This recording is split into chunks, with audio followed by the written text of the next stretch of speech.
ओम साई राम। श्री साई सच्चरित्र अध्याय 28 भाग 7 गंगा स्नान।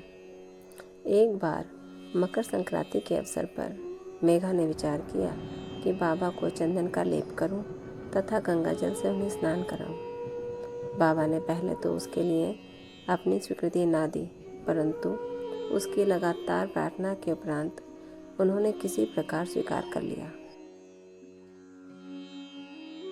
गोदावरी नदी का पवित्र जल लाने के लिए मेघा को 8 कोस का चक्कर लगाना पड़ा। वो जल लेकर लौट आया और दोपहर तक पूर्ण व्यवस्था कर ली। तब उसने बाबा को तैयार होने की सूचना दी।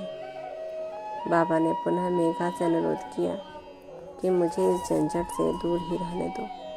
मैं तो एक फकीर हूँ, मुझे गंगा जल से क्या प्रयोजन। परंतु मेघा कुछ सुनता ही न था। मेघा की तो यह दृढ़ धारणा थी कि शिवजी गंगा जल से अधिक प्रसन्न होते हैं, इसलिए ऐसे शुभ पर्व पर अपने शिवजी को स्नान कराना हमारा परम कर्तव्य है। अब तो बाबा को सहमत होना ही पड़ा और नीचे उतरकर तथा अपना मस्तक आगे करते हुए कहने लगे कि अरे मेघा, कम से कम इतनी कृपा तो करना कि केवल मेरे सिर पर ही पानी डालना। सिर शरीर का प्रधान अंग है और उस पर पानी डालना ही पूरे शरीर पर पानी डालने के सदृश है। मेघा ने अच्छा अच्छा कहते हुए बर्तन उठाकर सिर पर पानी डालना प्रारंभ किया। ऐसा करने से उसे इतनी प्रसन्नता हुई कि उसने उच्च स्वर में हर हर गंगे कहते हुए समूचे बर्तन का पानी बाबा के संपूर्ण शरीर पर उड़ेल दिया और फिर पानी का बर्तन एक ओर रखकर वो बाबा की ओर निहारने लगा।